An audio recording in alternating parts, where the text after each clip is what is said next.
불로장생, 진시황의 꿈이기도 했던 이 말은 절대 이룰 수 없는 말 그대로의 꿈이었죠.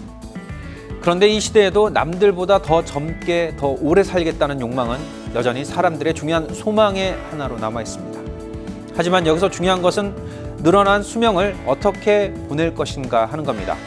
60세 은퇴 후 90세까지 산다면 우리는 30년의 시간을 미리 준비해 둬야 합니다. 우리 사회 5명 중 1명이 직면하게 될 문제, 고령화 사회, 쌍심지가 그 속을 들여다보겠습니다.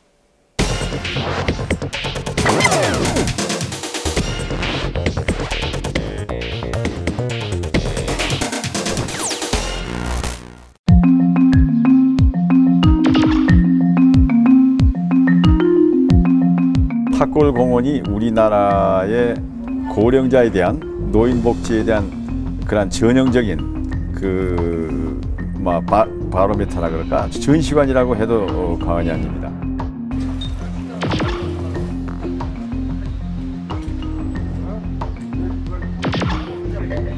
노인이 행복한 나라가 좋은 나라거든요. 그래서 우리가 시간이 지나면, 사람이 태어나서 시간이 지나면 노인이 되거든요. 결국에는.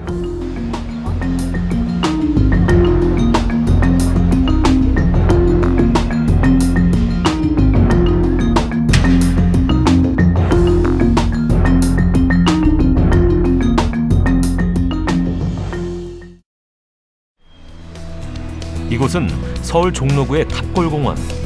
공원은 할아버지들로 가득하다. 탑골공원과 인근의 종묘공원은 말 그대로 어르신들의 세상이다.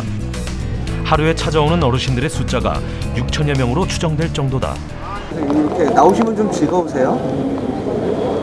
즐겁게 시간 때우는 거지. 즐겁게 무엇이 즐거운 일이 뭐가 있어. 이게 그냥 집에 소파에 가만히 앉아놓는 것도 그게 보통 일이 아니고, 여기 와서 점심 사 먹고 그리고 이렇게 조금 앉았고 그러면 시간 보내니까 이렇게 소일을 하는 거예요. 어르신들이 종로 탑골공원으로 찾아오는 이유는 간단하다. 여기 말고는 딱히 갈 곳이 없기 때문이다. 대한민국에서 가장 많은 노인들이 모이는 장소인 만큼 탑골공원 뒤편에는 어르신들을 위한 무료 급식소, 음식점, 이발소, 포장마차가 모여 있다. 어르신들은 이곳에 모여 사람을 만나고 식사를 하고 술 한 잔을 기울이기도 한다. 여기 좀 음식값이 좀 싸죠? 서울 시내 한국에서 제일 싼 데가 여기야. 한국에서 제일 싼 데가 여기라고. 그래서 일부러 이쪽으로 오시는 거예요? 그래서 많이들 모여요. 이곳 탑골공원 일대가 황혼기에 접어든 어르신들의 보금자리가 된 지 이미 오래다. 탑골공원은 자연스럽게 우리 시대 고령화의 현실이 그대로 집약되어 있는 공간이 되어버렸다. 현재 우리나라 65세 이상 고령 인구는 650만 명을 넘어섰고 전체 인구에서 13% 이상을 차지한다. 고령화의 속도는 점점 빨라지고 있다. 이대로 가면 2030년경에 65세 이상 고령 인구는 25%에 육박하게 된다. 4명 중 1명이 노인인 사회가 되는 것이다. 탑골공원을 배회하는 어르신들의 모습에서도 알 수 있지만 어르신들의 가장 큰 문제점은 바로 경제적인 어려움이다. 비 오는 날, 어르신 한 분이 바쁜 발걸음으로 지하철역으로 향하고 있다. 65세 이상 어르신들의 일거리 중 하나인 노인 지하철 택배. 비 오는 날 이렇게 다니면은 비 안 올 때보다 좀 더 힘들지 않아요? 평일에 조금 힘들죠. 우산 쓰고 이제 물건 안 적게 하고 그러니까 좀 힘들죠. 65세 이상 어르신들은 지하철을 무료로 탈 수 있는 노인 교통카드가 있다. 이 점을 이용해서 서류나 가벼운 물건 같은 택배 물품들을 지하철을 이용해 배달한다. 지하철 택배원으로 일하는 어르신들의 하루는 고달프다. 지하철을 타고 하루 종일 서울 곳곳을 누빈다. 하루 3-4건의 택배를 처리하면 약 14km를 걷게 되는데 중간에 딱히 쉴 곳도 없다. 그렇게 해서 벌게 되는 돈은 하루에 적으면 2만 원, 많으면 4만 원 정도다.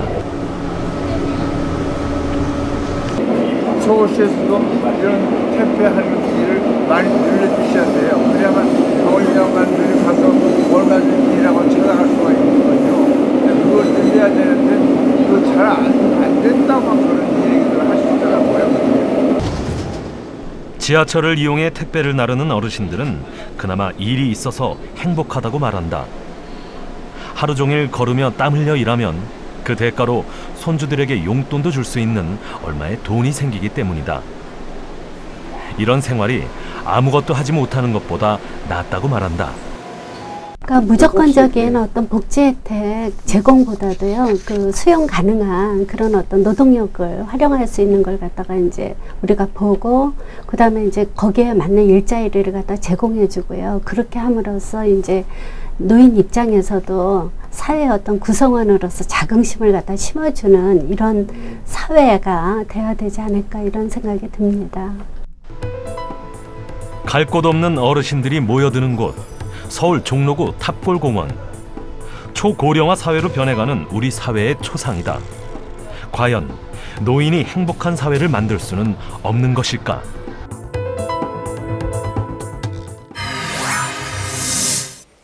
고령화 사회를 맞은 우리의 현실, 젊은 세대의 상상보다 훨씬 심각한 상황입니다. 스튜디오에 서울문화예술대 실버문화경영학과 조경훈 교수 자리하셨습니다. 네, 안녕하십니까? 네. 언론 지상을 통해서 우리가 예. 고령화 사회 또는 뭐 초고령화 사회 이런 얘기를 많이 하고 있는데요. 우리 사회의 이 고령화 어느 정도 지금 진행이 되고 있습니까? 예, 지금 이제 현재 우리나라 65세 이상 노인 수가 670만 명입니다. 그 유엔에서 정한 그 고령화 단계를, 고령 사회 단계를 보면 고령화 사회, 고령 사회, 초고령 사회 이렇게 이제 정해져 있는데요. 네. 우리나라는 이제 고령화가 이제 2000년도 시작을 해가지고 이제 2018년도에 고령 사회가 되는 것입니다. 18년 걸린 거지요. 근데 반면에 다른 나라를 보면 프랑스가 115년 걸렸어요. 그다음에 이제 미국이 71년, 그다음에 일본이 24년 걸렸으니까 우리나라는 18년이니까 상당히 빠르게 지금 진행되고 있다고 볼 수가 있습니다. 우리나라가 이렇게 이 고령화 진행 속도가 빠른 특별한 이유가 있습니까? 예, 지금 이제 그 베이비부머 세대가 720만 명인데요. 예. 고령층에 노인층이 들어왔어요. 들어와서 지금 상당히 빠르게 진행이 되고 있는 것으로 이렇게 볼 수 있겠습니다. 베이비부머 세대의 어떤 인구 비율이 굉장히 크기 때문에 그 세대가 고령층에 진입하게 됨으로 인해서 고령 인구가 급속하게 늘 수 있다, 이런 말씀이신데. 그렇죠. 해외 같은 경우는 앞서서 지적을 해주셨지만 미국이나 일본 같은 경우는 이미 이런 초고령화 사회를 맞고 있는데 네. 이들 사회에서는 그러면 이 고령화 문제를 어떤 식으로 대처를 하고 있습니까? 지금 이제 그 일본이나 미국 또는 프랑스, 독일인데요. 물론 이제 나라마다 이 어떤 그 고령화에 대한 특징은 문화나 그 나라 성향에 따라 좀 다르게 나타나고 있어요. 나타나고 있는데 이제 가장 이제 공동적으로 나타나는 것이 뭐냐면 뭐 빈곤, 병고, 또 무이고, 그다음에 고독고, 이걸 노인 사중고라고 얘기합니다. 나라마다 또 문화마다 특성에 따라서 조금씩 다르긴 하지만 지금 얘기한 이 사중고에 대한 정책과 제도가 가장 많다고 이렇게 볼 수가 있습니다. 우리나라에서 그러면 겪고 있는 이 노인들의 문제, 가장 심각한 것은 어떤 거라고 생각을 하십니까? 지금 뭐 그만 얘기한 노인의 사중고이지요. 노인의 사중고인데 그 사중고 중에서도 가장 또 중요한 것은 외로움, 고독고입니다. 이것은 왜 그러냐면 노인의 외로움의 문제는 어르신들의 죽음을 이렇게 하는 경우가 많거든요. 그래서 이제 사회 문제로 이렇게 이슈가 되고 있고, 미국이나 일본 같은 경우는 보면은 아시겠지만 일본 같은 경우는 이제 고령화가 부동산까지 영향을 미치지 않았어요. 부동산 버블 현상을 일으켜서 경제에 영향을 미치고, 또 뭐 노인의 천국이라고 얘기를 하지만 이면에는 이제 노인의 성 문제라든가 또 장례 문화라든가 이러한 변화를 이끌고 있고, 미국 같은 경우는 지금 사실은 뭐 좋은 차, 좋은 집, 주식, 금융 거의 70%, 73%를 이분들이 가지고 있어요. 고령자들이. 그래서 사실 소비 시장이 바뀌고 있는 거죠. 그런 의미에서 보면은 사실 어르신들의 어떤 일자리 문제가 당장 해결돼야 될 최우선 과제가 아닐까 싶은데요. 예, 지금 이제 어르신들의 일자리 같은 경우는 젊은 사람 일자리하고 달라요. 뭐냐면 어르신들 일자리는 개인적 건강 특징이라든가 환경이 있어서 시간제부터 정규직, 시간제부터 뭐 종일제 이렇게 이제 개발이 되어져 가고 있지요. 근데 중요한 건 뭐냐면 예전에 어르신들은 사실은 그 일자리가 이제 아침에 뭐 청소하거나 휴지를 줍거나 이렇게 20만 원 급여를 지급을 했어요. 네. 근데 중요한 건 뭐냐면 720만 명 베이비부머 세대, 55년생에서 63년생 사이인데요. 이분들이 이제 노인층으로 들어오면서 이분들은 그러한 일자리가 매력이 없는 거예요. 그렇게 된 원인을 따져보면 아무래도 베이비부머 세대들은 교육도 많이 받고 사회적인 경험도 많이 그렇죠. 쌓았기 때문에 그것을 활용할 수 있는 일자리가 필요하다. 그렇죠. 네. 이런 말씀이신데 실제 현실적으로는 우리 사회에서 그러한 일자리를 창출하기는 많이 어려움이 있지 않습니까? 이제 일본이나 미국을 보면 말이죠. 그 관련된 규정이 있어요. 근데 이제 강제 조항으로 되어 있거든요. 네. 강제 조항. 근데 우리나라는 임의 조항이 되어 있는데 무슨 얘기냐 하면 퇴직한 CEO의 지혜와 그 젊은 CEO의 아이디어 결합이에요.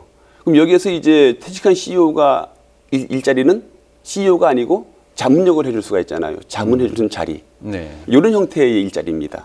왜 안 이루어지느냐? 일본이나 미국 같은 경우는 뭐 기업 뭐 종업원 수 뭐 300명 이상, 200명 이상 이런 기준이 강제 조항입니다. 200명 이상 되면 반드시 자문역을 둬야 돼요. 네. 우리나라도 이제 그러한 조항이 있긴 있지만 강제 조항이 아니다 보니까 임의 조항이기 때문에 기업에 이제 하지 않는 거죠. 말씀하신 부분은 사실 뭐 CEO와 같은 이제 몇몇 분들에 해당되는 일이긴 하지만 전반적으로 많은 경험을 갖고 계신 분들이 사회에 투입될 수 있도록 그런 그렇죠. 조항들이 좀 많이 만들어졌으면 좋겠다라는 말씀이신데. 30대에 가정을 이루고 60대에 퇴임했지만 앞으로 30년을 더 살아가야 하는 상황. 이 경제적 뒷받침이 없다면 그 30년은 고난의 시간이 될 수밖에 없겠죠.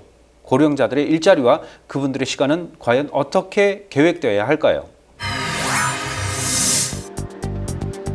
우리 시대 고령화의 자화상, 서울 종로 탑골공원. 오늘도 이곳에는 수천 명의 노인들이 찾아온다.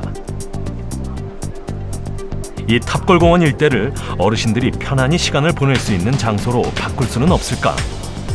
무언가를 즐기고 배울 수 있는 공간으로 탈바꿈시킬 수는 없을까? 일본은 우리나라보다 20년 이상 앞서 고령화가 진행됐다. 일본 도쿄에는 노인들의 천국이라고 불리는 스가모 거리라는 곳이 있다. 일종의 노인 문화 특화 거리이다. 종로의 탑골공원도 이런 식의 노인 문화 특구가 될 수는 없을까? 사실 지금까지 탑골공원을 변신시키자는 여러 제안들이 있었다.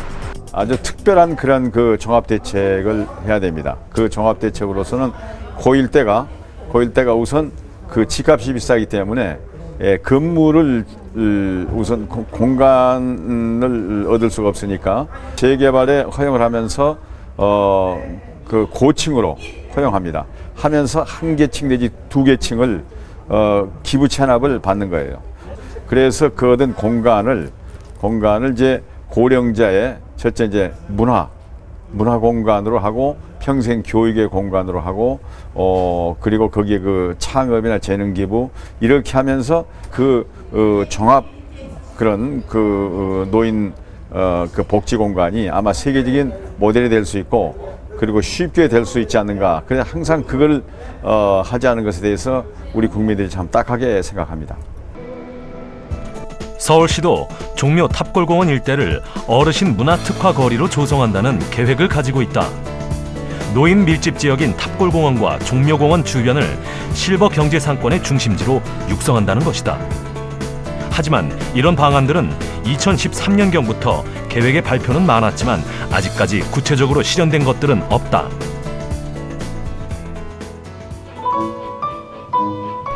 이곳은 올해 여름 종로 노인종합복지관의 문을 연 시니어 100세 힐링센터다. 이렇게 우리 사회 곳곳에서 어르신들의 건강과 행복을 위해 복지 서비스를 제공하고자 하는 많은 노력들이 진행되고 있다. 하지만 노인들의 삶의 질을 근본적으로 높이기 위해서는 무엇보다 양질의 노인 일자리를 늘리는 것이 중요하다는 주장이 많다. 양질의 일자리는 그 자체로 최고의 복지이고 노인 빈곤을 막을 수 있는 좋은 해법이기 때문이다. 꼭 좋은 거는 아니에요. 네. 노인들, 그러니까 이제 어르신들의 일자리에 대한 욕구는 굉장히 다양합니다. 근데 저희가 조사한 바에 따르면 그 중에서도 가장 큰 비중을 차지하는 것이 취업 형태로 파트타임으로 월 40만 원에서 100만 원 정도의 급여를 받는 일자리를 가장 선호하십니다. 그러면 저희가 할 수 있는 방법은 그러한 모델을 개발해서 기업에 제안하고 또 보급하는 형태로 하는 것이 좀 활발하게 진행돼야 양질의 일자리가 확대될 것으로 생각합니다. 어르신들이 행복하고 편안하게 쉴 수 있는 공간을 만드는 것, 그리고 어르신들이 보람차게 일할 수 있는 일자리를 만드는 것은 초고령화 사회를 눈앞에 둔 우리 사회가 반드시 외면하지 말아야 할 중대한 과제다. 노인이 행복한 나라가 좋은 나라거든요. 그래서 우리가 그 시간이 지나면, 사람이 태어나서 시간이 지나면 노인이 되거든요. 결국에는. 그렇기 때문에 노인에게 대한 어떤 관심과 배려, 정말 마지막 이 생을 갖다 마칠 때 행복하게 해주는 게 국가적인 차원에서도 어떤 목표라고 할 수가 있고요. 또 그런 나라가 좋은 나라일 것 같습니다. 서울 종로구 탑골공원에는 수많은 노인들이 지나간 날들을 회상하며 배회하고 있다. 지자체, 정부, 우리 사회 구성원 전체가 결코 외면하지 말아야 할 고령화 사회의 현실이다.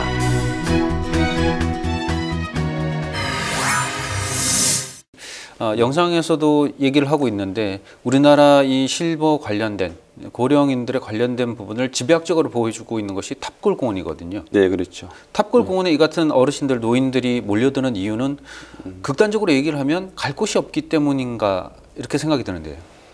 네, 지금 이제 정부에서 뭐 노인복지 정책 제도 보면 이제 뭐 좋은 시설 또 좋은 프로그램 이렇게 투자를 많이 하지 않습니까?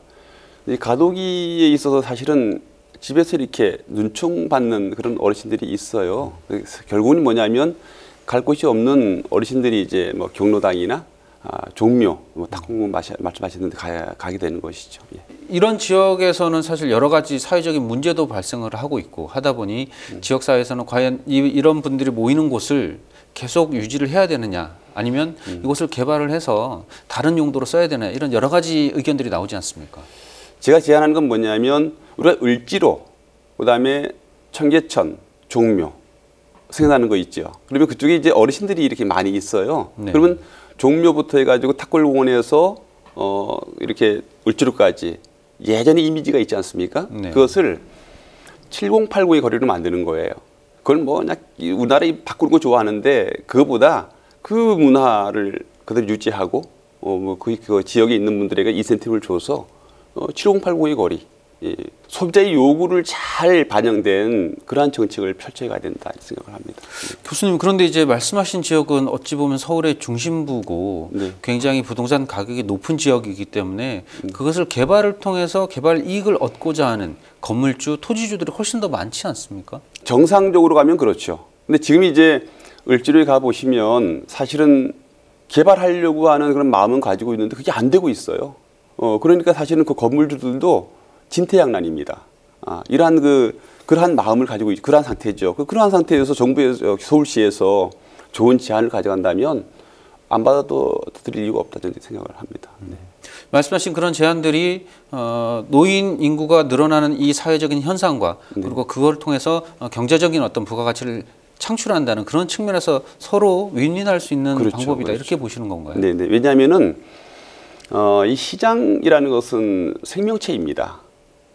그러면 이제 뭐 사실을 뭐 노인들이 오면 그분들이 뭐 쓸 돈도 없는데 이렇게 생각할지 모르겠지만 지금 혹시 종로, 종묘 주변에 가시면 80%가 소비자가 어르신들이에요. 그리고 가격도 저렴하게 잘 운영하고 있습니다. 그래서 이 시장이라는 것은 그 시장에 오는 사람이 누구냐에 따라서 젊은 시장이 될 수도 있고 아니면 뭐 나이 많은 시장이 될 수도 있고 그런 겁니다. 그러니까 이 시장 생명체니까 그 소비자들이 오잖아요. 오고 있으니까 그 소비자의 어떤 그런 소구와 그런 그 능력을 잘 감안한 그런 시장 개발, 이것이 현실적이다 저는 생각을 하는 것입니다. 일반적으로 어르신 대상의 산업들이 성공을 하기 위해서는 일단 어르신들의 주머니가 채워져야지 쓸 수 있는 여건이 생기지 않나 이런 생각이 드는데 지금 말씀하신 거는 그게 아니다. 지금의 어떤 앞으로 이제 노인이 될 사람들은 이미 경제적으로 어느 정도 기반을 좀 가지고 있다. 이런 거를 전제로 하신 것 같습니다. 네, 지금 이제 베이비부머 세대가 720만 명인데요. 이게 55년생에서 63년생 사이잖아요. 이분들은 이제 1세대 노인들하고는 달라요. 베이비부머 세대들은 보면은 세 가지 연금은 가지고 가는 것 같아요. 지금 준비하는 것 같아요. 뭐 국민연금 하나, 개인연금 하나, 그다음에 이제 뭐 기업연금 하나 이렇게 가져가기 때문에 충분히 뭐 능력이 된다고 저는 생각을 합니다. 또 외국 사례를 보면 미국이나 일본도 보면 고령 친화 산업이 베이비부머 세대가 노인층에 진입하면서 활성화되었어요. 근데 우리나라 같은 경우는 지금 이 고령 친화 산업이 2000년도에 뭐 시작해가지고 괴학이죠. 그다음에 2010년도가 이제 그 성장기, 그다음에 이제 진행되는데 그런 그 타이밍을 잘 살리고 그다음에 이제 뭡니까 이전에 그런 문제점, 부진 원인과 활성화 방안을 잘 모색해서 하면은 충분히 저는 활성화될 거라고 봅니다. 네. 이 베이비부머 세대들이 이 고령화에 진입을 하면서 우리나라가 이제 겪게 되는 초고령화 사회의 이 문제는 결국은 기존의 어떤 노인 정책과는 상당히 많은 차별화를 둬야 된다 이렇게 볼 수 있을 것 같은데요. 앞으로의 정책의 전망 어떻게 하고 계십니까? 제일 중요한 것은 뭐냐면 그 산업을 컨트롤할 수 있는 컨트롤 기구를 만들어야 됩니다. 이 컨트롤 기구를 만들어서 이 산업을 체계화, 조직화하고 이렇게 할 때 경쟁력이 생기는 거 아니겠어요? 그렇게 해서 우리가 고령 친화 산업 125조 이렇게 얘기하는데 그 산업을 우리 국가 경제에 도움이 될 수 있도록 이끌어가야 되고 또 하나는 이제 고령 친화 산업이 중소기업 산업, 기반 산업 이렇게 얘기했는데 뭐 중소기업에 맡겨놓을 것이 아니고 이제 대기업도 한번 좀 관심을 가지고 참여해야 되는 것이 아닌가 이런 생각을 합니다. 여전히 초기 단계이기 때문에 네, 분명히 컨트롤 그렇죠. 타이가 좀 필요하다. 그렇죠. 네, 이런 말씀이시네. 네, 오늘 도움 말씀에 서울문화예술대학교 실버문화경영학과 조경훈 교수였습니다. 네, 감사합니다. 네.